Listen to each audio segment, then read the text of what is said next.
Hi ಎಲ್ಲರೂ, ಹೇಗಿದ್ದೀರಾ? ಇವತ್ತು ನಾವು ವೀಟ್ ಹೋಳಿಗೆ ಇಲ್ಲ ಗೋಧಿ ಹೋಳಿಗೆ ಹೇಗೆ ಮಾಡೋದು ಅಂತ ನೋಡೋಣ.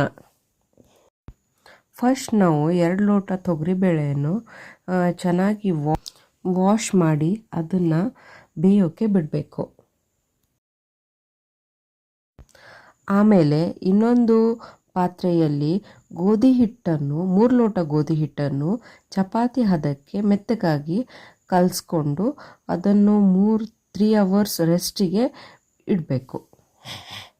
ಆಮೇಲೆ ತೊಗರಿಬೇಳೆಯನ್ನು ಚೆನ್ನಾಗಿ ಚೆಕ್ ಮಾಡ್ತಾ ಇರಬೇಕು. ಅದು ಯಾವಾಗ ಚೆನ್ನಾಗಿ ಬೆಂದಿರುತ್ತೆ ಆಮೇಲೆ ಅದನ್ನು ಸ್ಟ್ರೇನ್ ಮಾಡಿ ಒಂದು ಪಾತ್ರೆಯಲ್ಲಿ ತೆಗೆದುಕೊಳ್ಳಿ.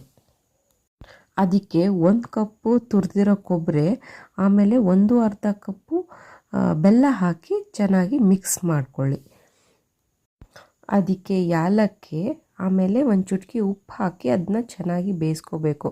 ಆ ನೀರು ಎಲ್ಲ ಫುಲ್ಲು ಡ್ರೈ ಆಗೋವರೆಗೂ ಚೆನ್ನಾಗಿ ಬೇಯಿಸ್ಕೊಂಡು ಅದನ್ನು ರುಬ್ಕೊಂಡು ಚೆನ್ನಾಗಿ ಪೇಸ್ಟ್ ಮಾಡ್ಕೋಬೇಕು.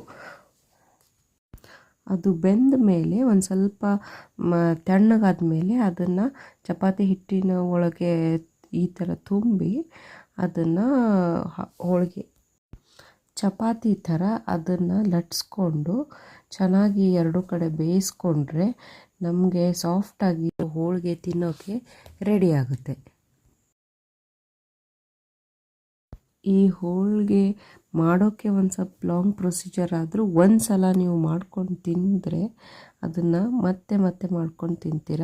ಒಂದು ಸಲ ಟ್ರೈ ಮಾಡಿ, ಅದು ಹೇಗಿದೆ ಅಂತ ನನಗೆ ಕಮೆಂಟ್ ಮಾಡಿ ತಿಳಿಸಿ. ಲೈಕ್ ಮಾಡಿ, ಶೇರ್ ಮಾಡಿ, ಕಮೆಂಟ್ ಮಾಡಿ ಹಾಗೂ ಸಬ್ಸ್ಕ್ರೈಬ್ ಮಾಡಿ.